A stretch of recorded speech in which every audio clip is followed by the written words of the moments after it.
Welcome to the Her Story Circle podcast, the podcast that brings you the extraordinary tales of everyday women who are changing the world. I'm your host, Gertrude Mache, and I'd like to acknowledge traditional custodians of the land on which we meet today. I also like to pay my respects to elders, past, present, and emerging. Every week, we dive into the lives, challenges, and triumphs of women from all four corners of the globe. We're here to inspire, enlighten, and connect, sharing stories that uplift and empower. So grab a cup of coffee, settle in, and join us as we explore the incredible journeys of women shaping our future.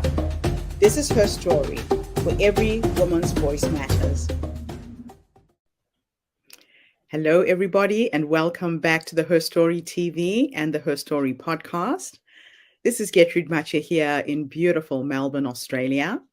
And today I am graced with the presence of yet another fascinating woman. Welcome to our tribe. Please tell everybody your full name, where you're based, how old you are, and share your story with us today.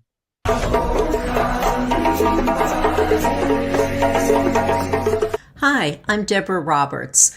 I'm a conversation expert and the developer of the Relationship Protocol Communication Model. And that model extends from the boardroom all the way to the kitchen table. I'm a licensed clinical social worker, so an LCSW. I'm also a business consultant and a trauma consultant, so I'm the full package. And I have a lot of experience working in nonprofit organizations. I've worked with children who were in crisis, a runaway program. I've worked in poverty legal settings. I've worked in health and mental health settings. I've had a private practice for many years. And I've also been working in businesses and dealt a lot with traumatic situations. Excuse me. And so what I found in all of those different experiences that I had, that the common denominator is that regardless of the setting, the circumstances, the challenges, that when I was able to teach people how to communicate, how to express what they need, how to resolve their conflicts, build trust, communicate in a way that they can feel heard, everything changed. The quality of their life changed, the relationships changed, the trajectory of a relationship or even an interaction. Meaning, when we learn how to approach an interaction, how to continue and navigate something, and how to not engage in that, that hustle, that fight, how to have differences and know how to communicate about them. It makes such a difference in the quality of our lives and the quality and depth of our relationships. And so when I realized that what I was doing was different, because to be honest, for about 20 years, I kept hearing these wonderful comments about my work, and I had a huge private practice and a big consulting business, but I didn't realize that what I was teaching was so different than what other people were, how they were working. And when I realized it, I did a lot of due diligence and I found out that my work was different, that I was teaching the fundamentals, just the basics of how to have a conversation. And here in the United States and probably all over the world, we don't teach people how to talk to each other, how to resolve differences, how to get along, and how to be heard. And so I started doing this. I ended up writing and writing and writing. And I created this model, the Relationship Protocol Communication Model. There are 6 components to the communication model. The first 2 key elements, what they do is they teach you how to have a perspective for being in a healthy relationship and or to have a productive interaction, whether it's with someone that's in a personal relationship or a business relationship, family, friend, whomever. And the 4 steps are the how-tos. How do you have conversations? It gives you the fundamental ways of having conversations. So I ended up writing my book. And I guess one of the things that really was so shocking to people around me was that while I was excited about the book, I thought it could be a download that could be sent out without me being involved in it, that the relationship protocol was that good that everybody would want it. I didn't really understand that I had to be a part of it. So unfortunately, there was a big delay for a long period of time because I couldn't get out of my own way. I'm a private person. I wasn't interested in being in the public eye. I wasn't interested in being public at all. So I didn't want my name on my book. I didn't want my picture on my book, and I delayed the process. Eventually I caved, put my name on it, put my picture on, but I'm not kidding. I think I delayed the process for more than a year. It was more than a year, if I admit it. And when I look at it now, the picture on my book is this 1-inch black and white shot. And I understand it's a relationship book. I had to put my name on it. I get it. I couldn't get out of my own way. But I think what started to happen was I realized that what I'm talking about is important. And what I'm talking about is something that can be duplicated and can be received by people in all settings. And that's part of what my drive was. So it kind of became a mission for me in a small way back then. Now I'll tell you in a moment more about my current mission. But that mission became, wow, this is a little bigger than me. It's not just about Deborah Roberts going out there. It's about the relationship protocol. It's about the capacity for reaching more people. And I'm a social worker at heart. I believe in grassroots stuff. So I was excited at the possibilities. And that's where all of this started for me.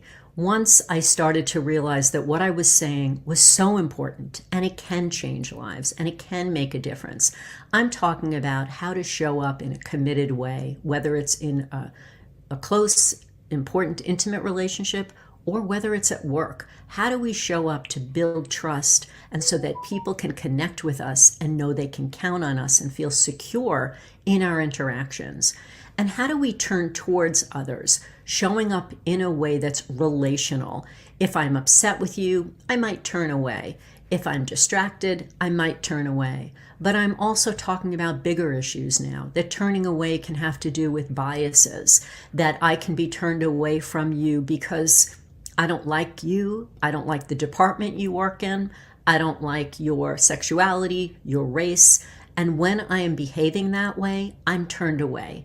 And I teach people that it's important to understand when you're dealing with someone who cares about you and wants to get along with you for the sake of the company, for the sake of the relationship, for the sake of your marriage, whatever it is, and they can switch and turn towards. We all do that. We all can be distracted or annoyed at things.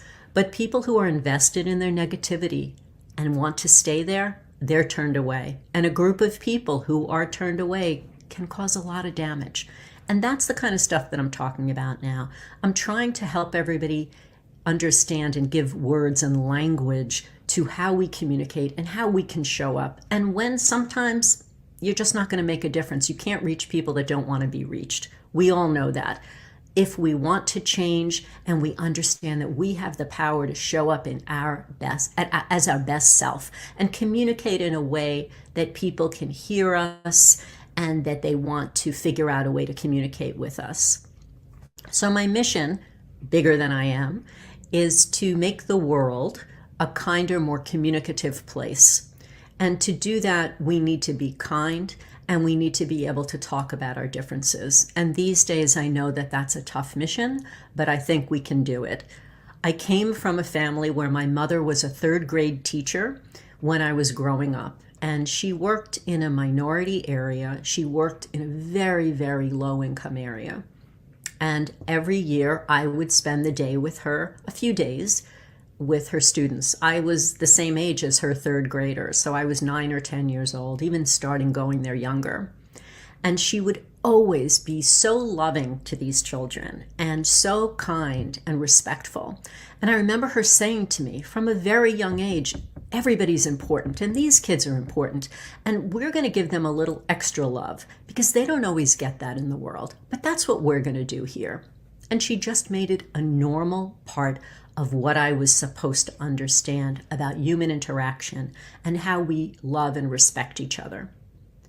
My father was a salesman, and when I was graduating college, When he came to my graduation, he looked so upset. And I said to him, what's going on? And my parents told me that my father had gotten fired from his job. He was a very proud man. He had become the national sales manager of a company, and he was proud of that position because he had been a salesman for them and he worked his way up the ladder. What he found was that a big corporation took over the company, and they wanted him to treat the salesmen differently, treat them like they're numbers, treat them like they don't really matter that much. And he wasn't going to do that. He refused to do that. And in so doing, he got fired. He felt that these were my peers, but these are people who are working hard, they're doing their job, they're motivated to get things done. But the corporation wanted more numbers, more action. And even though they had a great year that year with my father in his last few years working for them, it didn't matter to them. They didn't like that he was still friends with these people, that he treated them like human beings, that he wasn't looking to be the authoritative personality. And back then, we're talking many decades ago, he was in many ways ahead of his time. He wanted to treat them like human beings. He wanted to create a positive culture.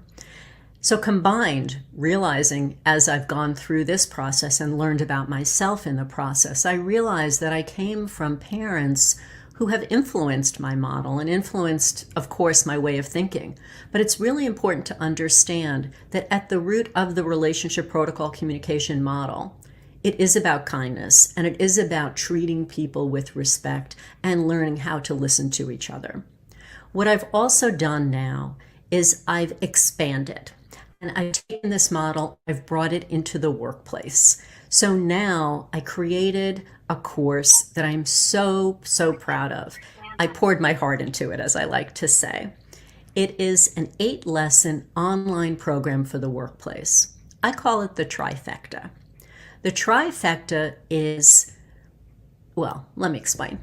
So in order to be an effective communicator, you need to have self-awareness. So you need to be aware of who you are. You need to understand the value of self-awareness and how to communicate with others in a way where you're paying attention. Even the best communication skills won't matter if I'm not aware of how I show up in the world and how I impact people. So I teach in this program how to increase your self-awareness and why it's so important. What I also teach is the relationship protocol model, but I've changed it. I've created some tweaks. It's the same 6 components, but these components are taught with a workplace culture in mind. So it's the relationship protocol at work. So you learn the basics of how to approach a conversation, whether it's from a leadership position or an employee position. And you learn how to build trust, how to demonstrate your commitment, deal with conflicts. And then the last part of the trifecta, which I think is really cool, is the master class. And the master class is all about coping. It's called Life Strategies for Wellness. I teach 5 coping skills, on-the-go coping skills for dealing with stress, dealing with overwhelm. What about if you have a lot of negative self-talk? How can you start to turn that around? I also talk about emotional triggers.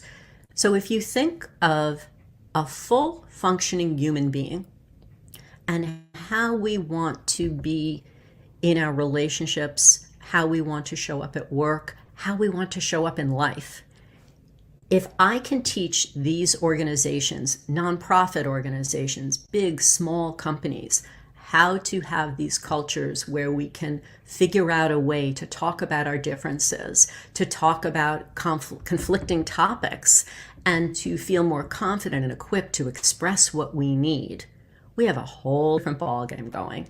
And you have to know self-awareness. You have to have good, solid, fundamental communication skills like the relationship protocol and now the relationship protocol at work.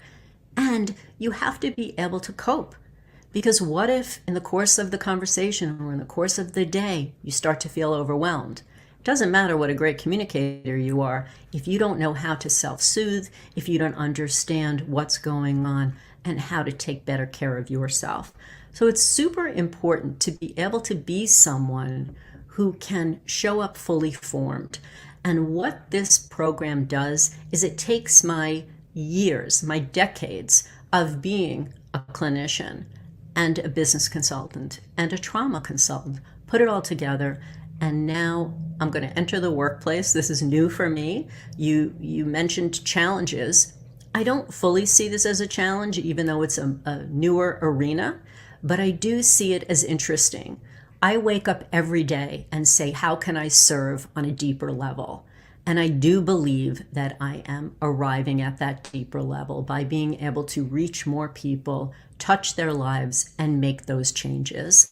If we can become a world where people know how to talk to each other, just the basics, imagine what that would feel like and how we can all show up in a way that we can feel proud and we can connect on a deeper level. We can care about each other and be just the peaceful, kind place that we all deserve.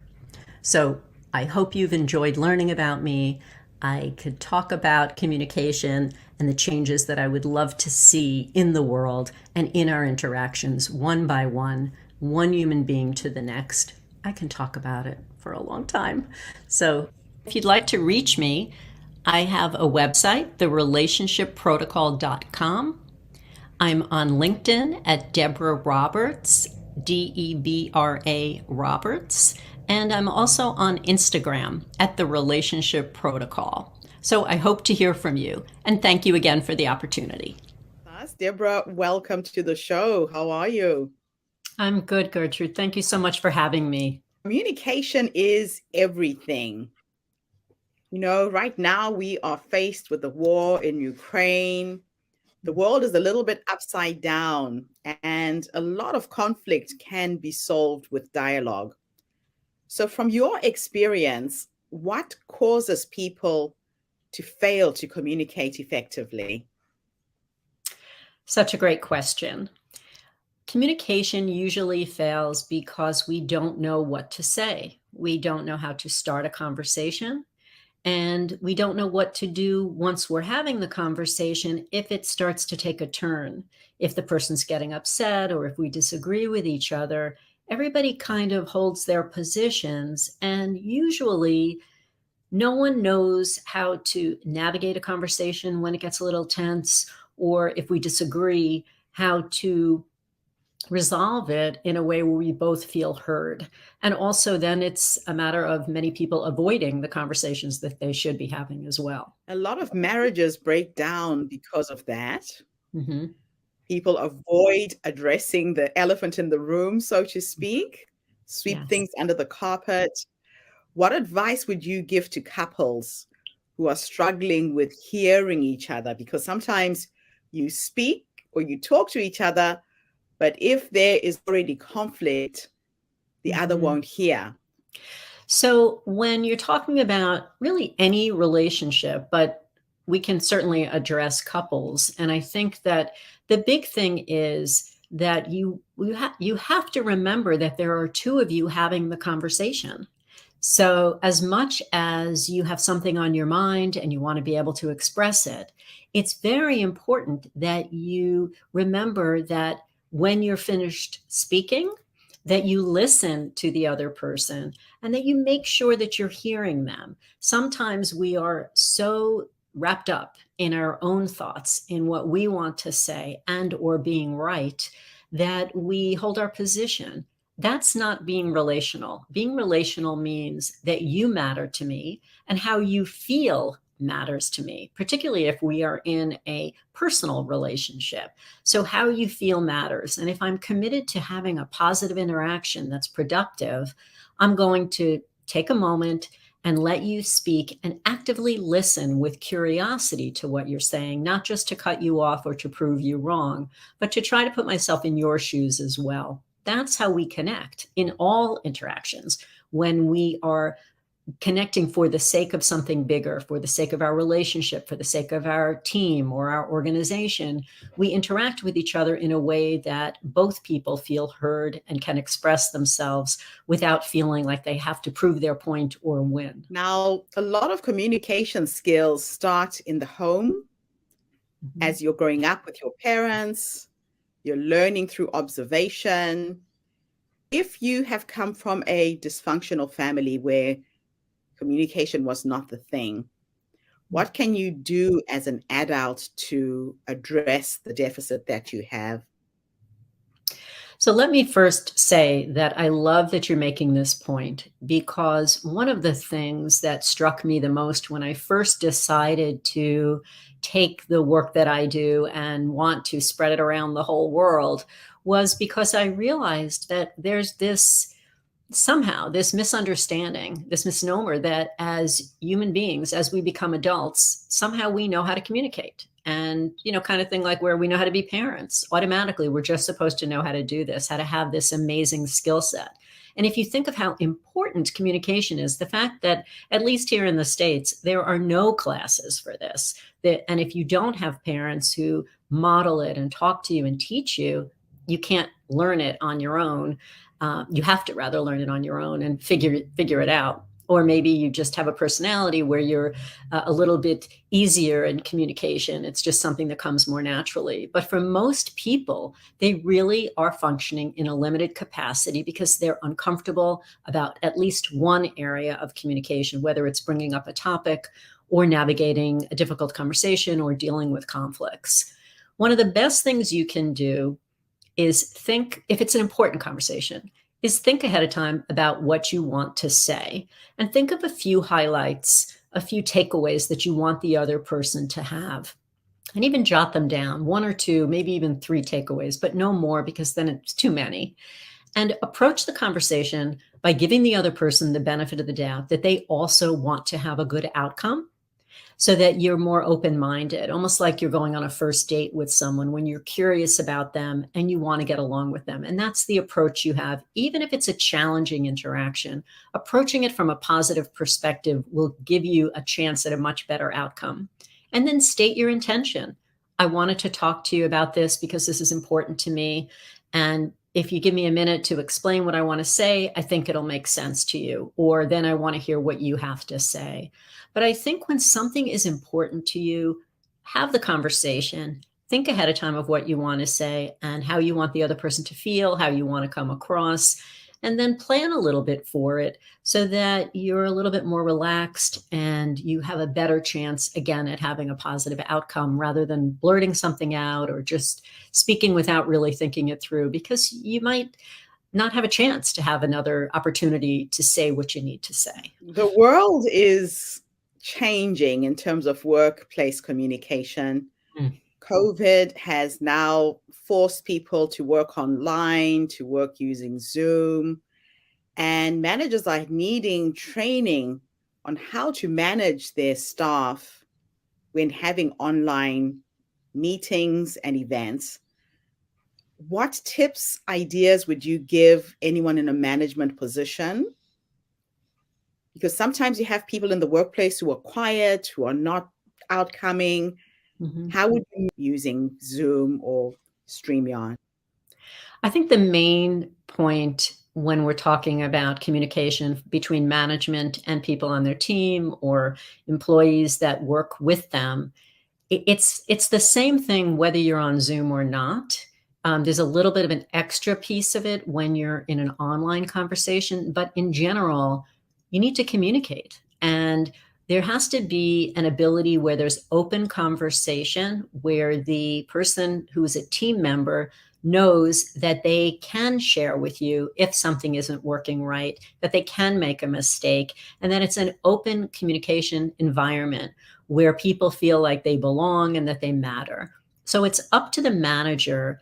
If it's on Zoom, sometimes you have to over communicate and double check, because someone can say, yeah, I'm fine, I'm great. And you don't really get a full sense of who they are and what's going on because you're not physically near the person. So you're missing some body language or some energy shifts that you might notice if you were sitting with them or you were near them in a meeting. So asking questions, how is it going? How can I support you? Is there something we can do better? Gives people an opportunity to give you feedback. I would suggest doing that whether you are in a remote relationship and or if you're in person. But it's up to the manager to create the environment where the person feels welcomed and comfortable sharing what they need to say or what they want to say. Going forward into the future, do you see the world going back to normal, or is this the new norm? I have a column on Inc.com, and I waver about making these predictions because I thought we would have been back in the office, and I didn't write about it because I knew I really couldn't have known.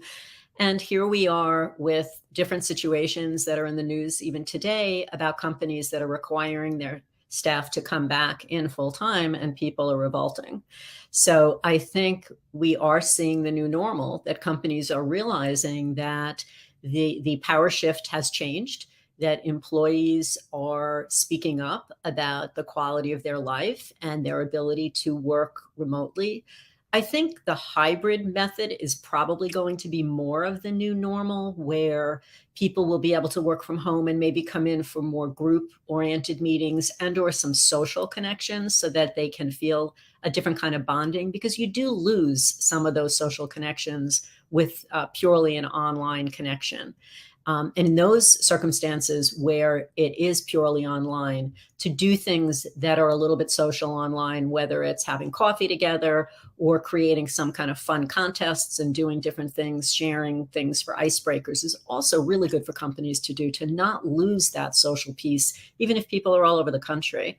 So I do think the new normal is going to be kind of what it is now. Maybe some companies will go to in-person, but a lot of companies are satisfied with the way things are going. Well, Deborah, thank you so much for coming online this morning and sharing your wisdom with us.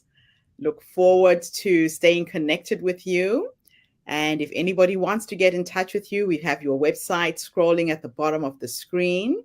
Perfect. And thank you to everybody who's tuned in today. The Her Story movement is attracting some very amazing women, bringing us nuggets of wisdom, knowledge, and ideas. So tune back again tomorrow when I come back with yet another amazing guest. In the meantime, have a fantastic day, morning, or evening, wherever you are in the world. Deborah, thank you again for the interview. Thank you. Thank you for tuning into the Her Story Circle podcast. I hope today's story has inspired you to believe in the power of our stories and the difference you can make in the world when you use your voice.